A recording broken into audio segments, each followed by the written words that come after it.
President of the Austrian National Council, members of the Parliament from across European nations, members of the European Parliament, members of Knesset, all distinguished guests, Shalom, Marhaba, hello.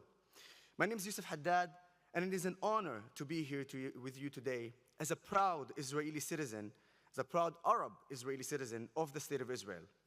I was born in Haifa, the largest mixed city in Israel, and raised in Nazareth, the largest Arab city in Israel.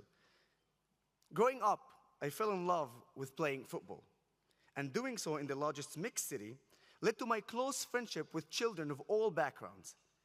It was when I turned 18, after seeing all my Jewish and Druze friends drafted into the army, that I chose to follow their footsteps, despite the fact that it wasn't mandatory for me as an Arab citizen of Israel, even though I have equal rights, just not equal obligation.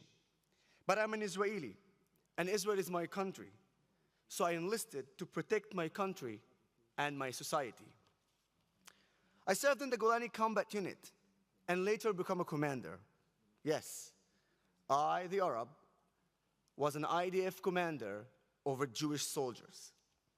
My service ended painfully after I fought in the Second Lebanon War and was gravely injured after Hezbollah grenade missile was fired at me and nearly missed.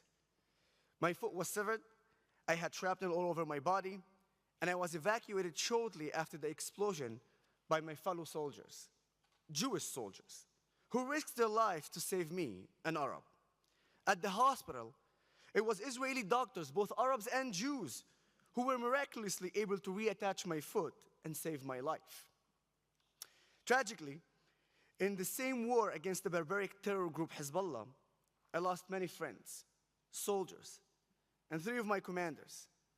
The same Hezbollah which fired at me and killed my brothers who fought beside me is attacking Israel without end. But before I get to the current war, we have to have an honest conversation about what life is really like for an Arab citizen of Israel, which some organizations with political agendas have falsified claimed that Israel is an apartheid state. So in the apartheid state of Israel, 30% of the doctors and 50% of the pharmacists are Arabs, when we make up 20% of the population. In the apartheid state of Israel, Arab Israelis serve in the Knesset and are ministers. They are IDF commanders. They are leading journalists and academics. They are professional athletes who represent Israel in the international states. They are popular musicians and even Supreme Court justice, like for instance Salim Gibran, who put a Jewish president and a Jewish prime minister in jail for crimes they have committed. Sadly, Arab Israelis also suffer from the plague of terrorism, and yes, even anti-Semitism. When Hamas fire rockets at Israelis, do you think that their missiles check if the target is an Arab or a Jew? Do you know that nearly half of the civilians casualties in northern Israel in the Second Lebanon War were Arab Israelis? Or that Arab Israelis were murdered in Hamas suicide attacks in the Second Intifada, such as the Maxim restaurant bombing? By the way, the Maxim restaurant is a co-owned by Arabs and Jews. The people go there, who eat there, are Arabs and Jews. Who work there, Arabs and Jews. The tragic result is 21 Israelis were killed, Arabs and Jews. Over 50 were injured, Arabs and Jews. Or that the only injury from Iran's attack on Israel in April was an Arab Israeli little girl from the south. Or that a Hezbollah rocket murdered 12 Arab children playing soccer in the Druze village of Majd al-Shams. Did you know that Arab Israelis were slaughtered in cold blood by Hamas terrorists on October 7? And taken hostage into Gaza, where they are still held even today. We are an integral part of our country. And when our country bleeds, we bleed. Many of us are proud to be Arab and proud to be Israeli. We help shape the country's future as democratic and Jewish state, which brings us to today. Make no mistake, this conflict is not between Arabs and Jews. It's not even about land.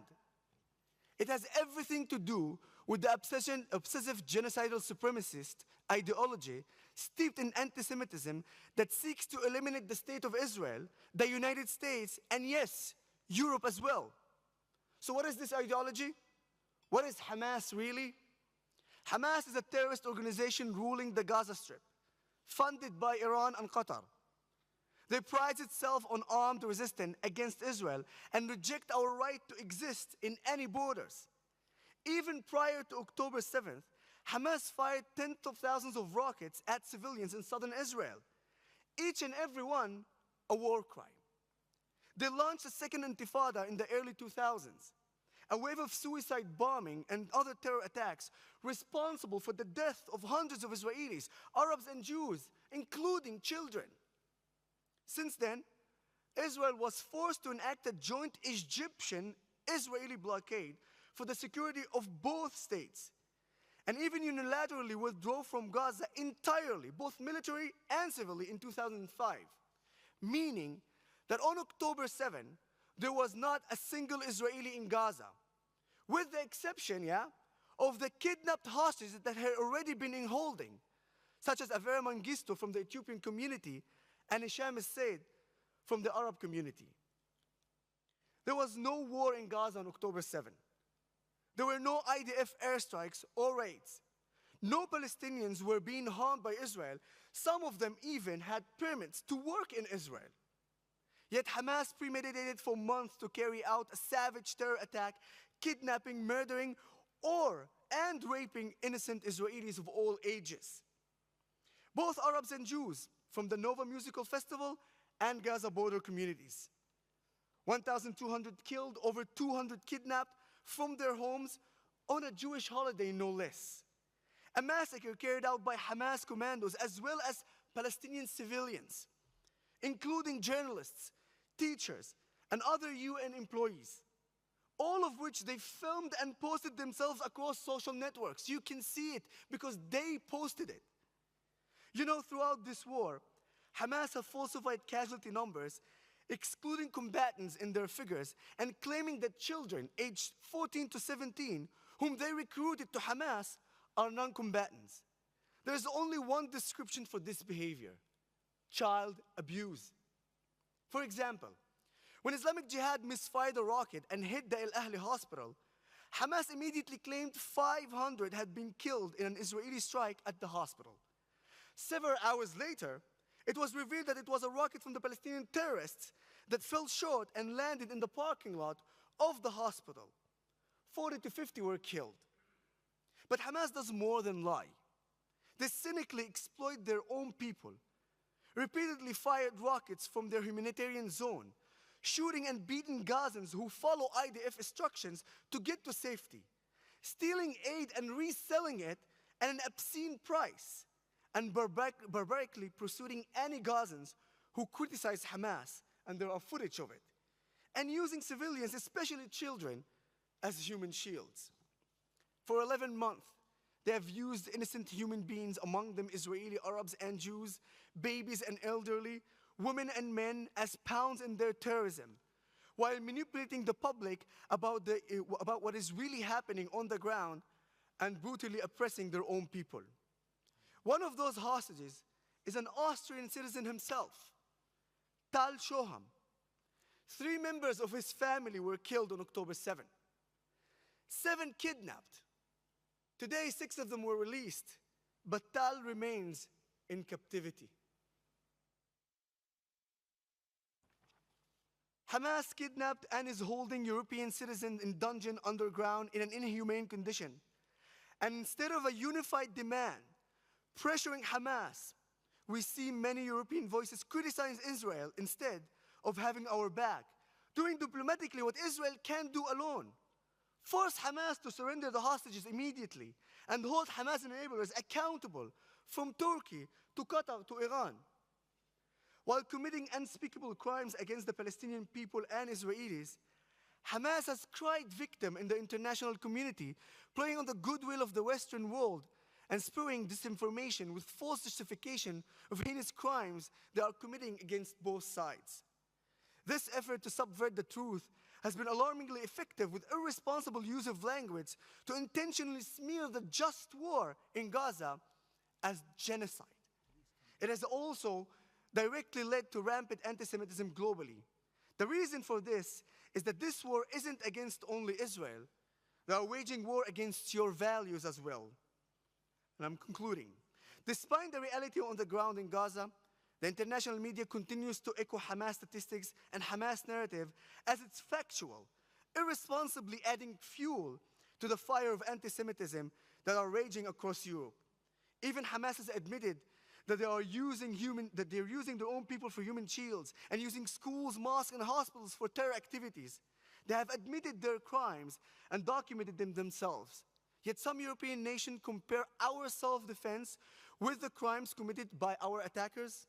Instead of holding international bodies like UNRWA accountable for their complicity with Hamas, with multiple employees even taking part in October 7 attacks and numerous schools being used by Hamas for terror activities, many EU nations, which initially paused fundings to UNRWA over the scandal, have now restored fundings. You are funding Hamas when you are funding UNRWA. Do you understand this?